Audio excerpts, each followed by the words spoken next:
Hi, everyone. Welcome. We'll get started in just a few minutes.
Good afternoon, everyone. We'll get started in just 1 minute.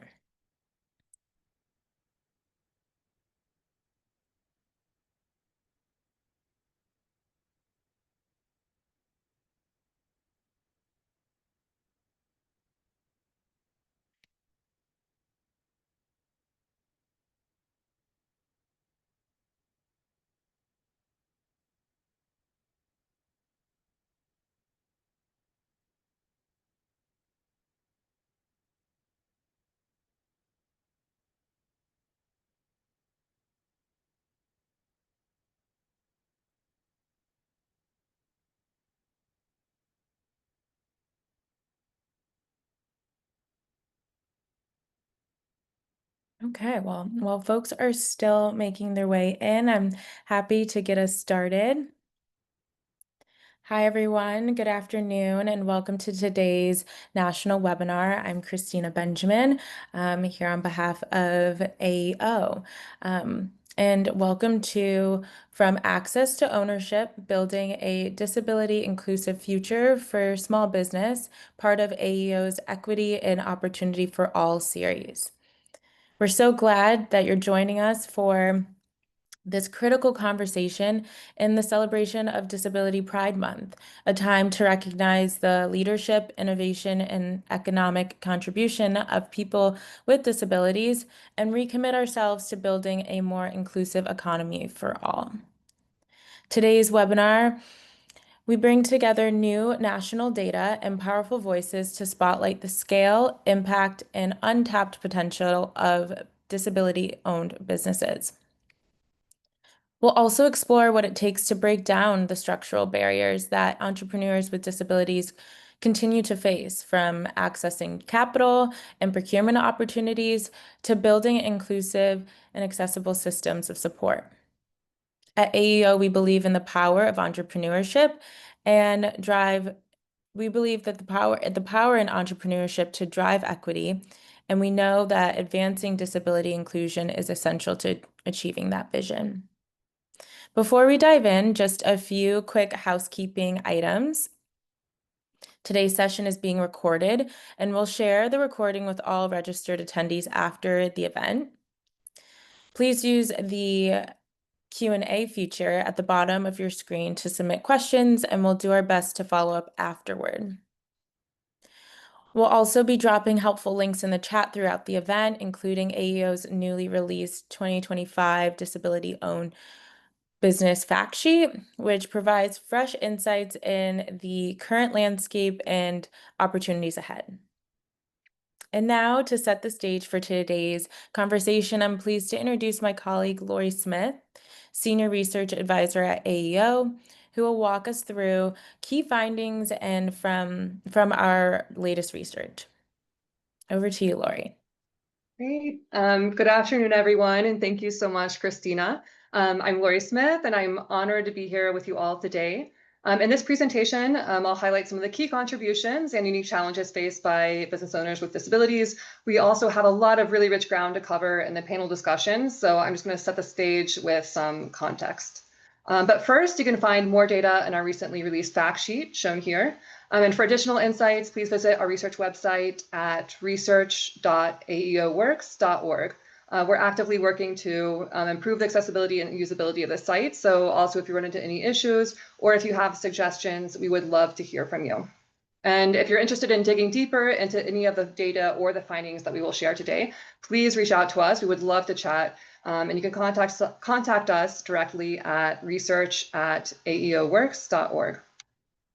So here's a quick outline of what I'll cover today. So first, I'll start with background and context and why accessibility matters. And then we'll look at the scale and impact of entrepreneurs with disabilities, followed by key challenges and gaps and what they mean for equity and opportunity. So first, why does this work matter? Why build a more accessible small business ecosystem? So first, it just makes business and economic sense. Entrepreneurs with disabilities contribute significantly to our economy. But I'm just going to skip now to the right answer, which is that accessibility is a human right. The United Nations Convention on the Rights of Persons with Disabilities outlines the obligation of governments to ensure equal access to the physical environment, transportation, communication technologies, and public services, as shown in Article 9 here. And that principle applies just as much to the business ecosystem as it does to public spaces or infrastructure. So entrepreneurship must be accessible. And whether we're building a digital tool, planning a program, or shaping a policy, accessibility needs need to be at the center. And now that we've established why we need to focus on accessibility, I want to take a few minutes to talk about how we think about disability and accessibility, because getting the framing right is essential to building inclusive systems, products, and services. So a lot of people think of disability in terms of individual limitations, which is what's known as a medical model that focuses on personal attributes. And so this model assumes that the problem is in a person's body, say they can't walk up a curb, and so the solution is to fix the body or to find adaptations. But that way of thinking doesn't help us solve real-world problems at scale. So instead, we use what's called the social model of disability, which says the curb is the problem, the environment is what creates the barrier, not the person. And so that means that we have the power, and more importantly, we have the responsibility to fix it. So the image on the left shows a wheelchair user navigating a curb, and the image on the right shows a curb cut that's used to address the barrier. And again, the barrier is in the curb, not the person. And so when we do that, we take responsibility for barriers. And when we take responsibility and address them, it turns out everyone benefits. So that's the curb cut effect. The sidewalk cuts were originally designed for wheelchair users, but they've ended up benefiting everyone. Parents with strollers, travelers with luggage, and even delivery workers. And so when we design for accessibility, we make things better for everyone. So importantly, accessibility isn't just about designing for other people. It's about designing for everyone, and including your future self, since many of us age into disability. And disability isn't always permanent. So you might break your wrist if you might have a baby that you need to hold with one arm, and you might step into bright sunlight and struggle to read your screen. And so these are what are called situational impairments, and they affect all of us. And so when we design for specific needs, we often create better solutions for everyone. So Microsoft has published this really helpful and inclusive design report shown here. And Microsoft calls this designing for one, extending to many. Again, here's the cover of their toolkit, which is going to be a helpful resource that we'll share later as well. But the key takeaway is, that we should aim for progress, not perfection. And accessibility standards can give us a good baseline, but we can and should go further. And one key shift in this is how we think about how the types of questions that we ask. So we don't just ask, is this accessible, but who might be excluded and what can we do about it? So far, we've seen that accessibility matters because it's the right thing to do and it benefits all of us. But entrepreneurs with disabilities are also a vital part of our business landscape. So this isn't a small or niche group. We're talking about more than 1 in 4 business owners nationwide. So now let's turn to the data. So in terms of data sources, for years, federal surveys tracked business ownership by a range of demographics, including race and gender, but have left out disability. So disability status wasn't included in the US Census Bureau annual business survey until 2022, and is still missing from the non-employer statistics by demographics. And together, the annual business survey of the ABS and the non-employer statistics by demographics are the key source of official statistics for those of us working in the small business ecosystem. And so that gap has made disability-owned businesses invisible in the data, limiting recognition, support, and investment. So even while we have this more recently in the ABS, that only accounts for about 20% of all businesses. And we aren't even sure what percentage that would be for disability-owned businesses in particular. So that's why having new national estimates from the Entrepreneurship in the Population Survey, or EPOP survey, are so important. This is a survey that's fielded by NORC at the University of Chicago. EPOP is nationally representative and captures a fuller picture of entrepreneurship, including disability status. And so it can be used to generate population estimates. So unlike the Federal Reserve Small Business Credit Survey, which isn't based on probabilistic sampling, this survey is. And so that's why it can be used to generate population estimates about the size and scale of disability-owned businesses and a range of other types of businesses. And I also want to spotlight here the National Disability Institute's report, Small Business Ownership by People with Disabilities, because this 2022 report draws on original surveys and interviews, and it adds really critical insight and lived experience to the broader data landscape. And it's a resource that we'll continue to refer to later in this presentation. So how do we measure disability in the data? Rather than asking people to label themselves, surveys like EPOP use a functional approach, asking about day-to-day challenges with things like hearing, seeing, walking, remembering, or communicating. And these questions, developed by the US government, recognize that disability is diverse, often invisible, and not always tied to a diagnosis. So according to EPOP, about 22% of US adults report having a disability, defined as having a lot of difficulty or being able to perform at least one of these activities. But among entrepreneurs, that number is even higher. So 28% or more than 1 in 4 report having a lot of difficulty or not being or cannot do it all one of the activities in each of these domains.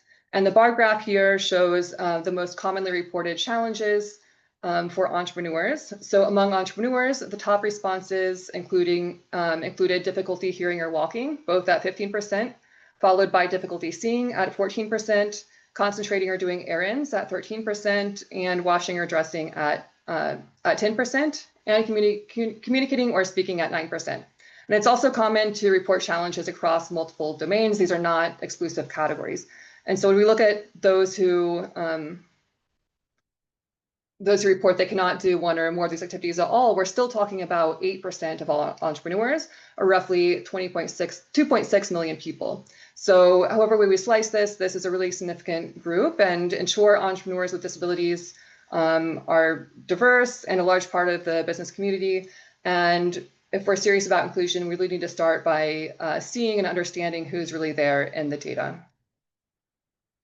So here's a look at the numbers in terms of impact and scale. So according to our estimates using the 2024 EPOP data, there are 9.4 million entrepreneurs with disabilities in the United States today. And that means adults with disabilities are about 1.3 times more likely to be entrepreneurs than those without disabilities. And this is driven both by innovation and barriers in traditional workplaces. And then of those, about 3.8 million are employer businesses, meaning they're not just creating jobs for themselves, but they're also creating jobs for others. And they hire employees at a higher rate than business owners without disabilities. And the economic impact is really substantial, reaching almost $500 billion in sales and receipts last year. So what's the challenge? Well, one major challenge is maintaining health coverage. This is a challenge for many entrepreneurs, but it's even more pressing for those with disabilities. So according to our data, about half of former entrepreneurs, those who were entrepreneurs but exited, did so because they couldn't afford health insurance.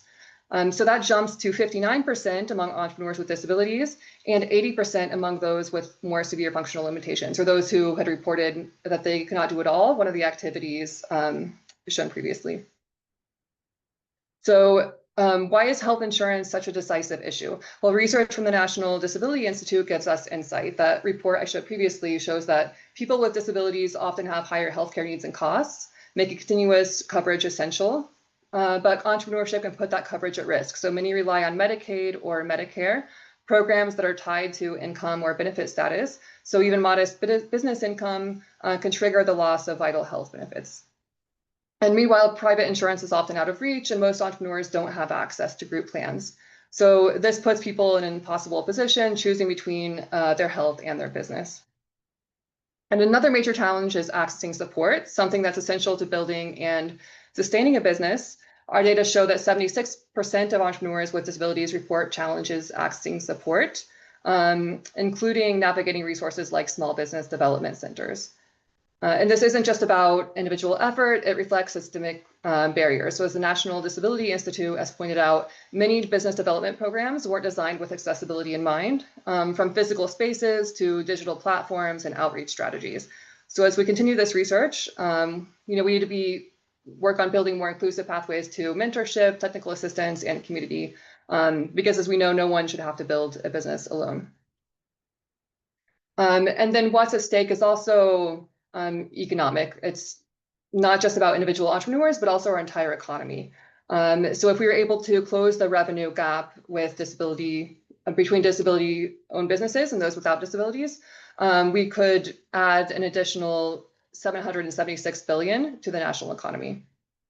So that's the scale of what we're leaving on the table, and it's the opportunity that we unlock when we build a truly inclusive business ecosystem. So now the question is, how do we get there?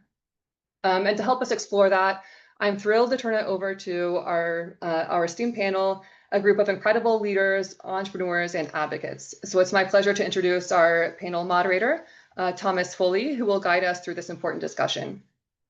Thomas Foley is the Executive Director of National Disability Institute, a nonprofit committed to the financial empowerment and economic inclusion of people with disabilities and their families.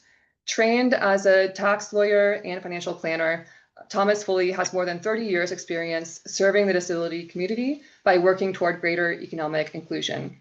As a person who is blind, he has been an advocate and dedicated his career to partnering with other thought leaders to address the complex drivers of economic inequality and create pathways to employment and financial security for the most vulnerable communities. In addition, he has been instrumental in developing and influencing federal and state legislation to encourage employment and increase participation of people with disabilities in employment and wealth building programs. He is the author of Equity, the first asset building book for people with disabilities. Tom has worked closely with the Consumer Financial Protection Bureau, the Federal Deposit Insurance Corporation, Department of Treasury, and multiple financial and community development institutions to design programs and provide technical assistance to better reach the disability community. We're absolutely thrilled to have you guide today's discussion. And Tom, I'll turn it over to you. Oh, thanks so much, Lori. Thanks to you and Christina for all your help, and thanks to AEO for the opportunity to be here today. Super excited to talk about the impact of better including folks with disabilities in small business and entrepreneurial efforts. And we have an amazing group of folks to talk about it today. So we're going to take a minute for everyone to introduce themselves. Diego, how about if we start with you? Can you do a quick introduction in about a minute? Absolutely, absolutely. Hello, everyone. Uh, Excited to be here. My name is Diego Mariscal. I am a 30-year-old male with a blue shirt and a blazer.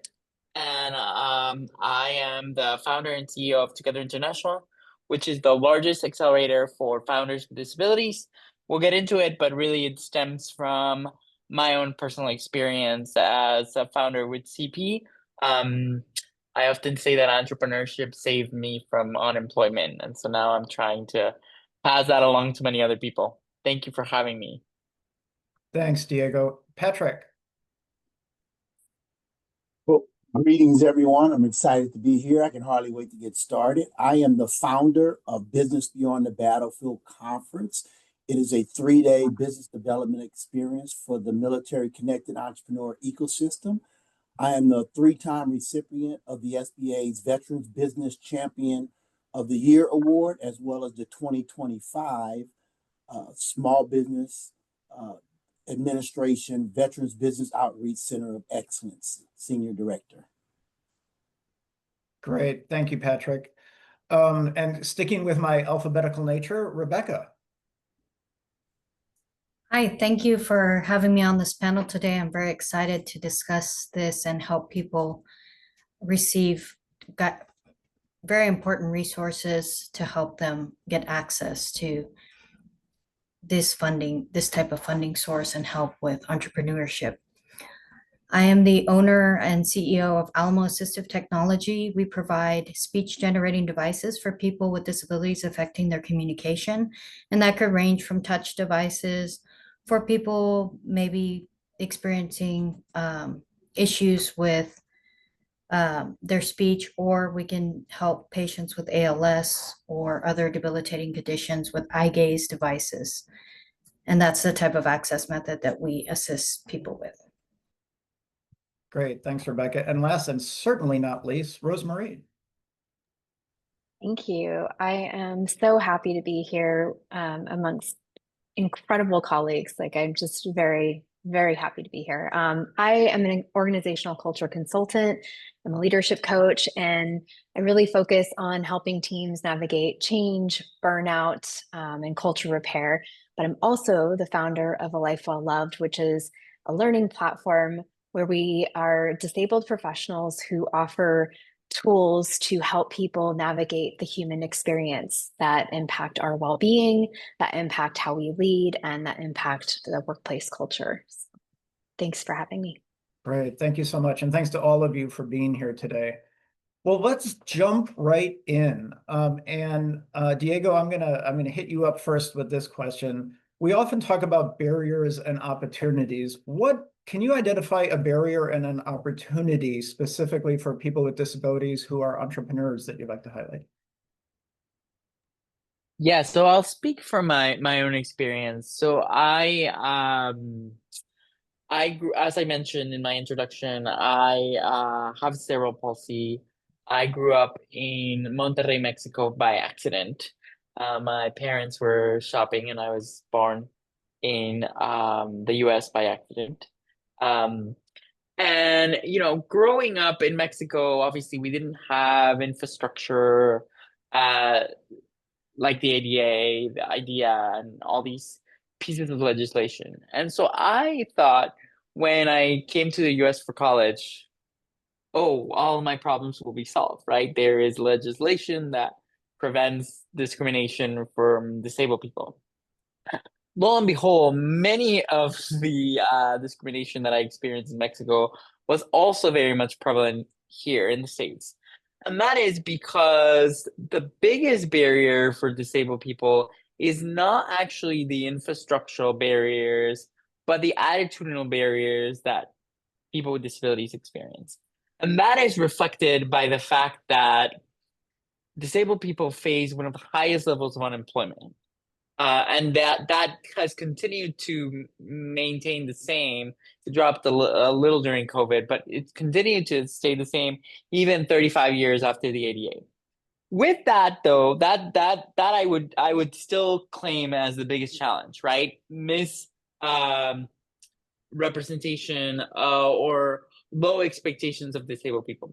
With that, though, to your second point, comes the biggest opportunity, which is as disabled people, we have to be resilient, creative, tenacious from the moment we wake up. We have to figure out how do we get dressed, how we drive, how we communicate.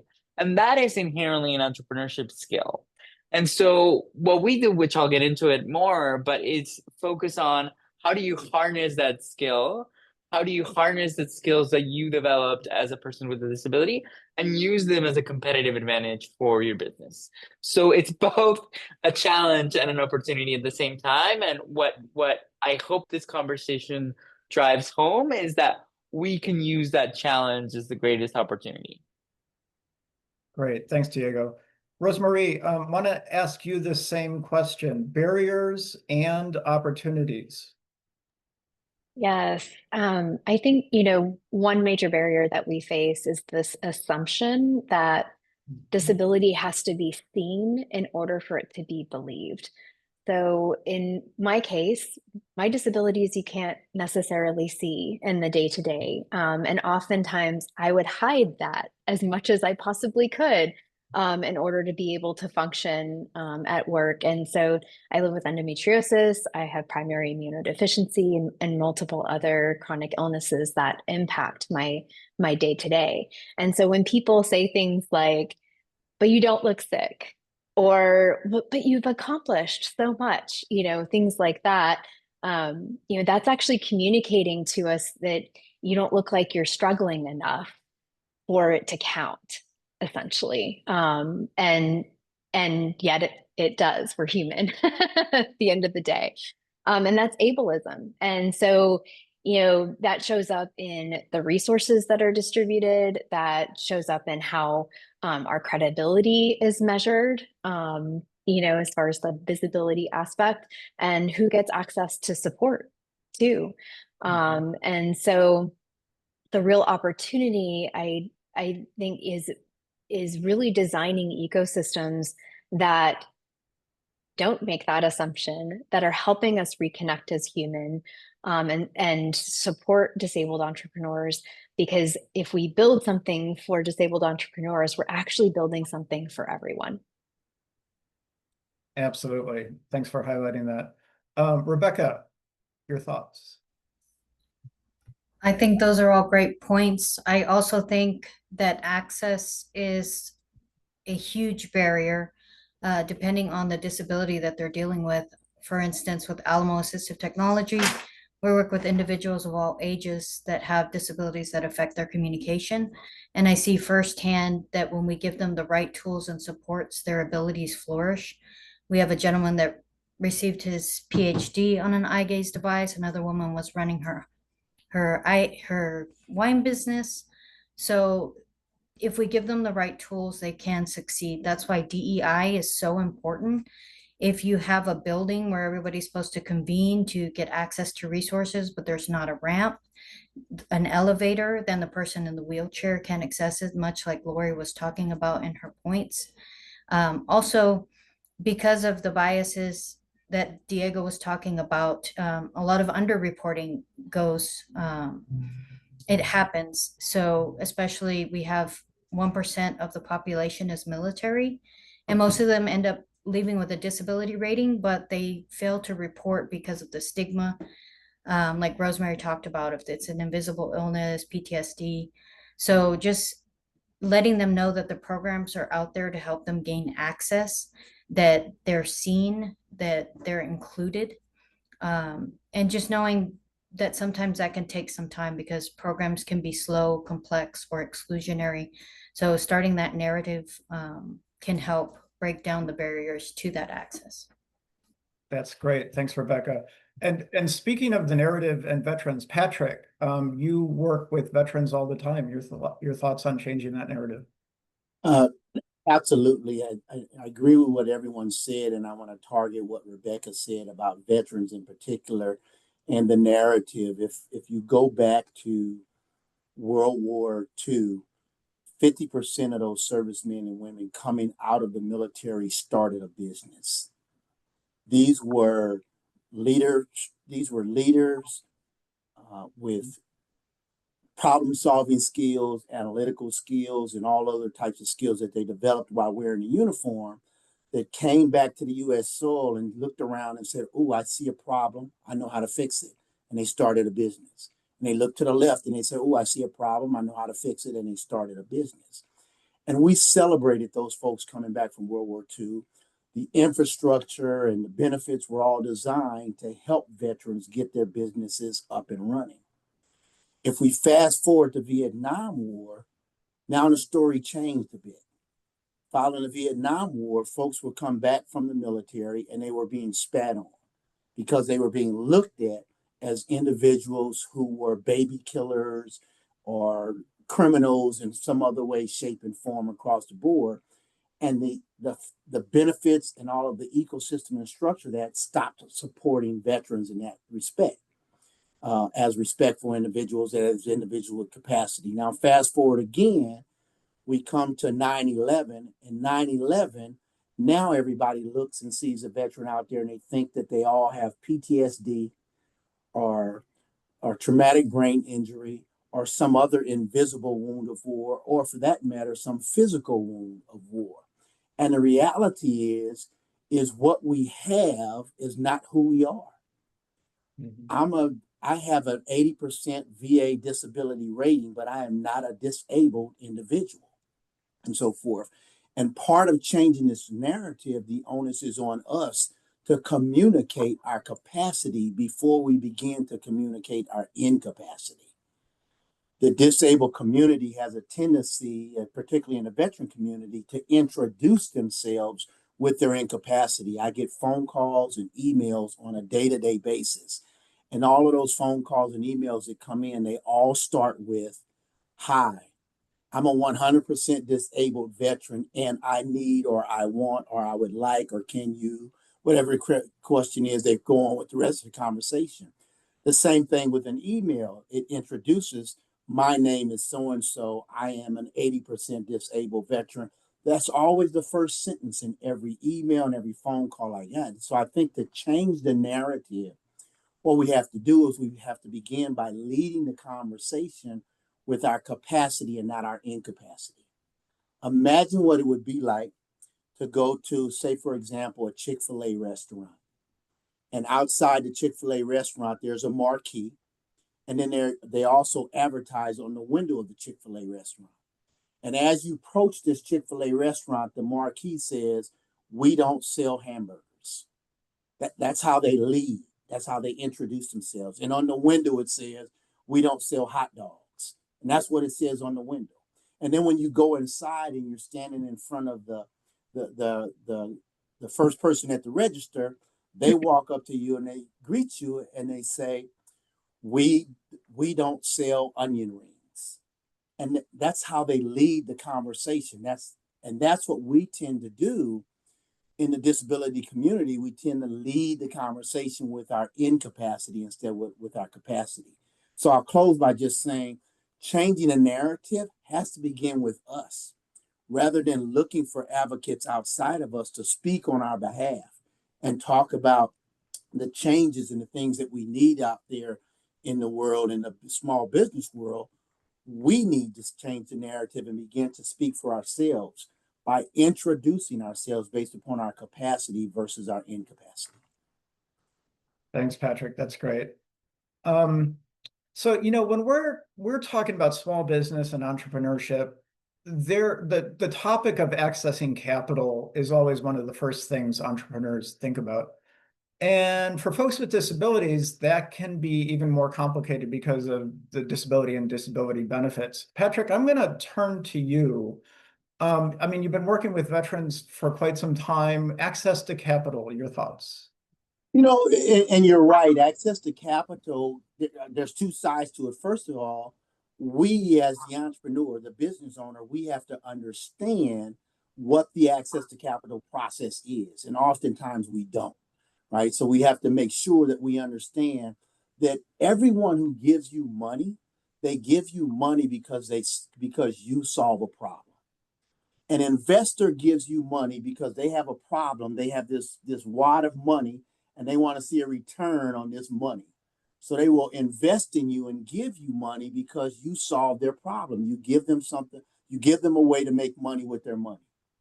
Well, the same thing with a bank or financial institution. A bank gives you money. In other words, they loan you money because they have a need. What is their need? Well, they have treasury accounts, which is their checking accounts and their savings accounts. And they have other benefits that the financial institution provides. Well, how do they provide those benefits? They provide those benefits because they give you, a small business owner, a loan. And when they give you that loan, you pay interest on that loan. That gives them the capital that they need to pay interest on their checking and savings accounts and all the other benefits that the financial institution provides for you. So you're solving a problem for that financial institution. And it's the same thing for your customer. Your customer gives you money in exchange for the problem that you solve for them. BMW doesn't sell cars, they sell the ultimate driving experience, right? So the problem they're trying to solve is, who has a problem with the ultimate driving experience?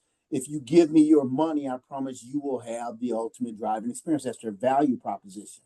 So, with respect to access to capital, the first point is we have to understand why people give us money, why anybody gives us money, particularly in the financial markets and so forth. And when we understand that, we need to understand their process. Most financial institutions use what they call the 5 C's of credit. The 5 C's of credit include they want to know what your credit score is. They want to know whether or not what your character is. They want to know whether or not you have the capacity and or the cash flow to be able to make those payments. They want to know what the circumstances are and whether your business is an appropriate business in this circumstance. That includes recognizing that this bank over here, Bank A, does not like automotive repair shops. And so you went to the wrong bank looking for capital. This bank over here, Bank B, does not like gymnasiums. So you went to the wrong bank looking for capital. So understanding that process is the first step in getting access to capital and removing that barrier. Outside of that, the institutions themselves need to recognize that the challenges that we have in our community is we're a little bit behind the power curve. And that's just being honest. We're a little behind the power curve in being what we call lender ready in that space. And so there's some things that we need to do to be lender ready. Great, thank you. Rebecca, I'm going to turn to you. And I think Patrick made a great start. Like, not all lending institutions are the same. Are there opportunities that people maybe don't think about that might particularly be helpful for folks who are on benefits? Yes, so to kind of break down that question, give you a good answer, I think just rethinking how the capital is structured for disabled individuals, because a lot of them rely on SSI or SSDI. So having a lot of money in the bank can affect their eligibility for those programs, and that's their livelihood. So that's a really scary thing. Going into business is scary as anyone enters a new arena, but having your livelihood threatened because you're saving money for that capital you need to have for the owner equity injection can be very, very worrisome. And so some of the CDFIs out there, like the People Fund, for example, have programs like the BIPOC Accelerator, which gives a grant to anyone who does the classes of $5,000, depending on it's based on a percentage of how much money you are taking out, but up to $5,000. And that could be applied towards your owner equity injection. So if you need 5,000 for that component for the SBA loan, that's not coming out of your pocket. You're not putting that in the bank and risking your livelihood being taken away. So that's one way that we can do that. Or having like revenue-based financing or flexible credit that won't jeopardize their eligibility. I think that can really help take that fear factor out of it. That's great. Diego, so Together International is an accelerator, and you must run into these issues all the time. Absolutely, absolutely. Access to capital is the number one request that we get. And, what I would say to folks is there are creative ways to, find resources. Well, first of all, I want to acknowledge that access to capital, particularly in the disability community, is a real issue, right? We're working to solve that. We're working on developing the first ever fund exclusively for founders with disabilities. And I am excited to announce, I can't share many details, but we're actually raising a $40 million fund exclusively to support founders with disabilities. And we've already raised half of it. So more to come soon on that. So we're working to solve that. But on the sort of alternative paths for funding, I would say there's a saying that entrepreneurs have: your net worth is your network. So who do you know? Who can you partner with? I mean, Tom, I think you and I and the work that we've done together is a perfect example, right? we are an up and coming accelerator and organization, and the National Disability Institute has been around for many years, and so we've been able to partner in a variety of programs together where we have expertise on supporting entrepreneurs with disabilities, and you have expertise running large scale national programs. And so being able to leverage that network to look at those opportunities that will eventually lead to funding, but that are adjacent to that. I think there's a to Patrick's point. I think sometimes we can get in our own way of there's a sense of, oh, I'm not going to work for free, or I'm not going to, I'm not going to devote my time if I'm not getting compensated. And that is valid. That is an important perspective to take.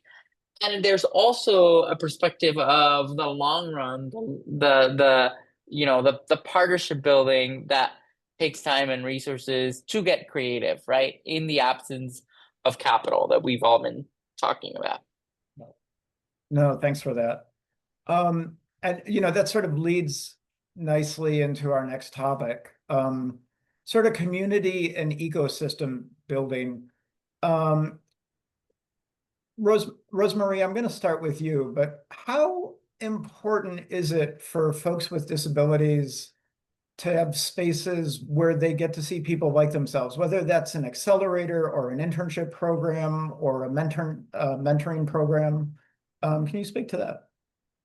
Yes, absolutely. I had no idea the power of having a space for all of us to be together until I started A Life Well Loved. I had some experiences leading up to that point, but really when I created A Life Well Loved, we were focused on the outcome of like eroding ableism, working with organizations and all of that. But it was through the work of all of us coming together and thinking about how we want to do things differently. How do we want to run things differently? Because we don't want to try to fit into systems that aren't built for us, right?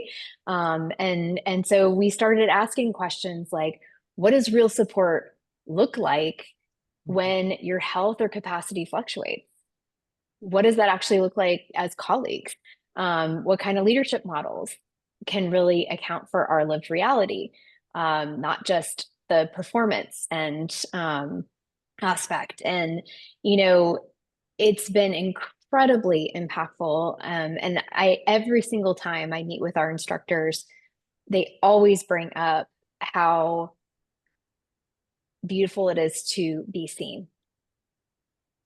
You can show up exactly as you are. There's no assumptions, there's no expectations other than who you are presenting as yourself, and the relief that comes with that.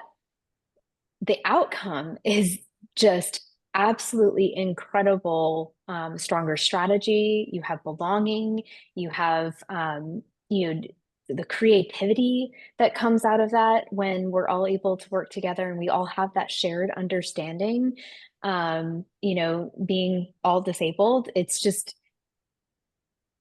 it really has blown my mind of how much it's impacted each individual life, not just the organizations that we're working with.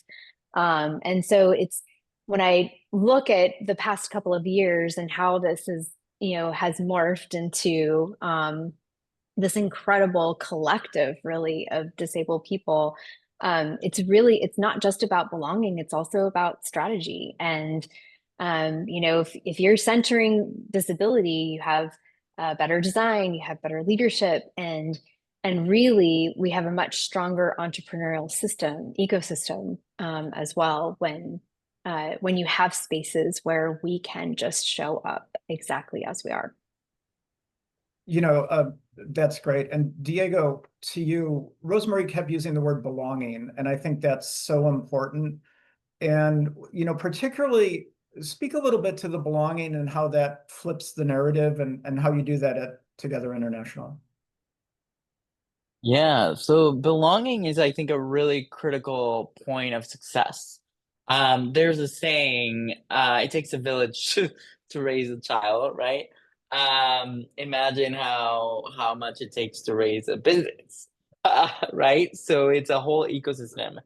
And when you don't see yourself reflected in the community that you're serving or the community that you're supporting, it can be really isolating and it can be a real hindrance. And so I would argue that one of our competitive advantages as an organization is that we are, to my knowledge, the largest accelerator really in the world that exclusively focuses on founders with disabilities.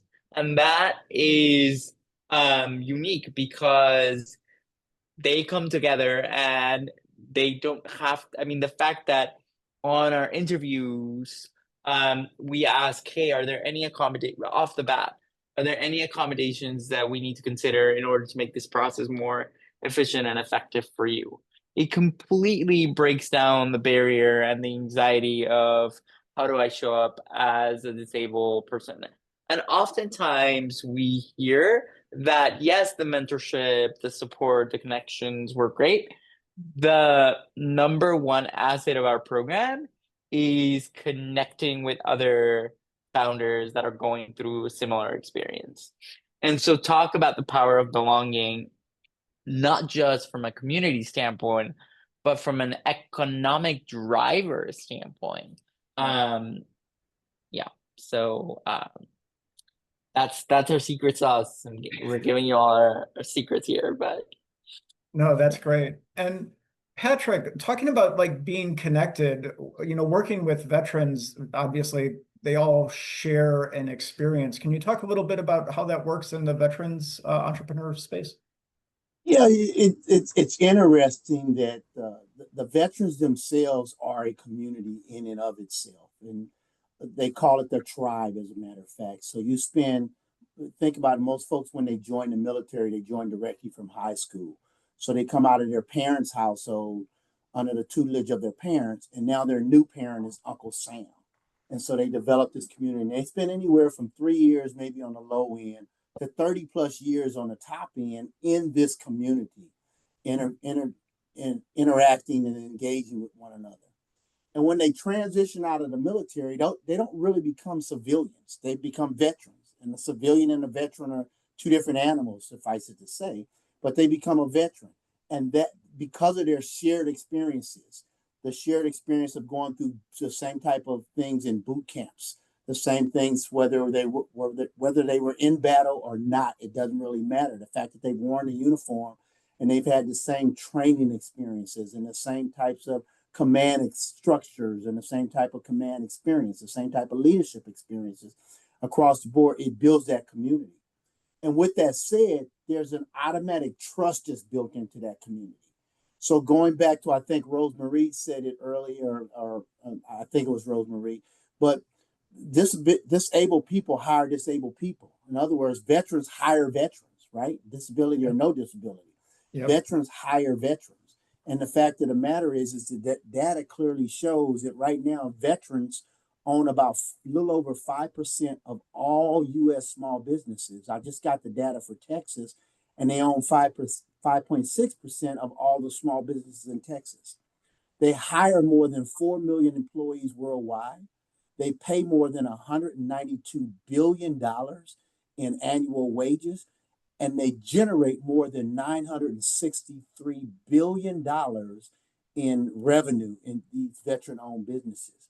And it's in that community where they share best practices with one another, is where they discuss with one another to help one another grow and improve and prosper. And in fact, that's the reason why we started Business Beyond the Battlefield Conference. For years, I went about and I would ask people about different entrepreneurial resources for veterans. And I would ask them the simple resources, those that are powered by the federal government, the U.S. Small Business Administration. In a room of 50 people, 1 or 2 people would raise their hand. They knew who the SBA was. In that same room of 50 people, 1 or 2 people would raise their hand. They know who SCORE is. The same thing with the small business development centers and the women's business centers. Nobody knew who these resources were. So we started Business Beyond the Battlefield Conference to increase their awareness of all of these resources that are out there, All of these resources are at the conference, so we increased their access to those resources by shaking hands and introducing them one-on-one with all of those resource partners. And then we inspired them to actually utilize those resources by giving them networking opportunities to connect with the resource partners and with one another, to share success stories and to help one another grow and improve. Great, thank you. Okay, so we all know how important policy is to what happens with entrepreneurs. So Diego, I'm going to start with you. I'm going to hand you a magic wand. What would be the one thing you would implement that would make the biggest difference for disability-owned entrepreneurs right now? The elimination of asset limitation on how much money you can make to keep Medicaid. That is the perpetual poverty trap. To provide more context for those who might be unfamiliar, as a disabled person, you may be eligible for Medicaid services, and many people actually depend on these services. But if you have more than $2,000 in your bank account, you're at risk of losing, or in assets, you're not just your bank account, you're at risk of losing those benefits. There are exceptions and ways around it, but it's very, very convoluted, and it often keeps those uninformed in a perpetual state of poverty. So magic wand, make that go away. Excellent. Rebecca, I am handing you the magic wand. If I could wave a magic wand, I'd probably expand the funding and federal incentives to help CDFIs give these programs serving disabled individuals. As we mentioned in the numbers, 61 million people are affected by a disability. 27% of those are women. And then we talked about veterans like Patrick touched on, and Rosemary talked about how disabled individuals make the ecosystem stronger. And Diego's talking about ways of not affecting their livelihood, their health care, if they want to participate in these programs. Those are all very good points. But I think just having that visibility, expanding the programs, because visibility is important. That's why we have flags. That's why we have months. It's not really to celebrate, it's to let everybody know that people like that are out there, and there's more people. Your neighbor sitting next to you could be dealing with issues that you're unaware of, and just having these programs out there so that they can participate is huge. So that's, I think, the first step. Absolutely. Patrick, is there a particular policy piece for the veteran entrepreneur with a disability? Yeah, absolutely. And it's already, the infrastructure is already there. The VA last year, I think, got about $526 billion for a budget. 90% of that was spent on VA benefits, for medical services and retirement income. And I just saw a posting the other day where the VA has set aside $46 million to fight veteran suicide. I'm not saying that veteran suicide is not a problem, but I'm saying if you took that same $46 million and you put it into empowering veteran-owned businesses, the suicide rate would go down. Because one of the main reasons why veterans are committing suicide is because their loss of identity, their loss of purpose. They come out of the military and they're no longer, they were doing these performing at a high level, performing high-level tasks and performing essential duties in the military, and they come out and they can't find that same essential path. Well, if they found that path in entrepreneurship, it's less likely that that veteran is going to now commit suicide because they found their new purpose in life. And at the same time, veterans hire veterans. So when they hire another veteran, that reduces the suicide rate because that individual is now finds his purpose in life. So my point is the GI Bill right now, after World War II, it was designed to allow folks to access that money to start as startup capital for their businesses. Today, they cannot access that money as startup capital. So the policy change that I think can make the greatest difference is taking the current GI Bill and allowing veterans to utilize the money that they've saved in their GI Bill, or the money that they set aside for their GI Bill, to be used as startup capital for their business, right? That's great. Thanks for that. Okay, so today there are lenders, there are funders, there are policymakers, local business makers on this call. What is the one thing you would urge them to do to better include folks with disabilities in the small business ecosystem? And Rebecca, let's start with you. I think that I would definitely start early, start through mentorship, education, reaching out to community groups, making sure your websites are ADA compliant so that people interested can jump on and interact with your programs.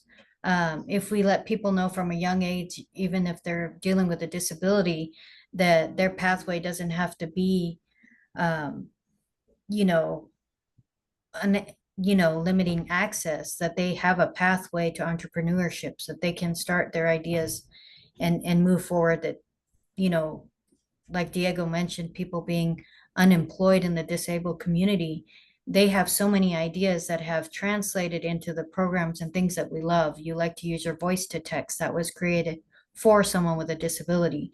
Any type of technology that we like, if you do the research, most of those were started by someone that had a problem that was disabled. So just letting people know that they can do it from an early age, that they don't have to just be limited, because they are limitless if they're given the right tools. Thank you for that. Patrick, big takeaway. I think the big takeaway that I would give is stop focusing on the individual's disability and incapacity, and start focusing on their capacity. Focus on the economic impact that these individuals can have, because we're facing, we're in America, right? And we live in a capitalist society, and it comes down to dollars and cents. So let's just keep it real. Focus on the economic impact that these individuals can bring to our nation and to the world when we empower them to start, grow, and expand their businesses, right? And when you focus on the economic impact, everything else follows. So just look at the impact that they can have, and everything else will follow. Great. Rosemarie. My call to action for everyone here is, including ourselves, is to pause, reflect, connect. Pause every time you're entering into a meeting, or you're going to be planning an event, or enter a conversation, even with a team member, whatever it may be, even in a personal life, not just professional, but just pausing long enough to ask, like, whose experiences are we missing here that we need? And reflect from the aspect of really reflecting with intention, asking questions like, who might we be excluding by doing this particular event? What assumptions am I making about their capacity, about professionalism, about credibility? Am I designing for people's comfort or for equity? There can be a difference there. So pause, reflect, and then connect. And connect is connecting with us, all of the speakers that you have on this call, incredible leaders in the disability world. And there's so many other disabled leaders and entrepreneurs that we can connect you to as well, that are already doing this work. And it's not just to hear our stories, but to really build relationships, because I really believe that the more that we connect as humans, the more that we erode the systems that are teaching us to disconnect in the first place. Absolutely. Thank you. Diego, final thought, bring us home. What a pressure, but I'll keep it brief. Fun entrepreneurs with disabilities. We all talked about lack of funding. The space really, unfortunately, is anemic. So in relation to funding, I mean, so whatever you can do from your respective office, company, investor, whatever whatever lever you can pull to fund more entrepreneurs with disabilities is, in my opinion, going to have the biggest impact. Terrific. Thank you. Thanks to all of you. What a great panel. I also want to thank Christina for all the technical assistance and Lori for bringing us all together. But a big thank you to AEO and a huge thank you to all of you who were here today. Really appreciate everybody being here. And with that, Christina, I'll hand it back to you. Thanks, Thomas. Let me just switch over the spotlights. Thank you. Great. Awesome. Well, thank you so much. And I just want to give another big thank you to the panelists for sharing your insights and your experiences. Let me come on camera quickly. There we go. I just wanted to thank you for sharing your insights and your experiences and real strategies for making entrepreneurship more inclusive for people with disabilities. Your leadership and lived experience are exactly what we need to move from awareness to action, and we're just so grateful that you were able to share it with us today. And to everyone who joined us, thank you for being a part of the conversation. We're glad that you showed up, and we hope you walk away with new ideas and energy for what's possible. Before we close, we want to invite you to our next Equity and Opportunity for All webinar, which will be on September 30th, and we'll be hosting our next webinar in celebration of Hispanic Heritage Month. So it's going to be another rich discussion, and we'd love to see you there. And we just dropped some helpful links in the chat where you can register. Let me go ahead and drop that for you guys. So where you can register for that webinar, and you can also register for any other upcoming events and sign up for updates from AEO. So thanks again for being with us, and we hope you enjoy the rest of your day.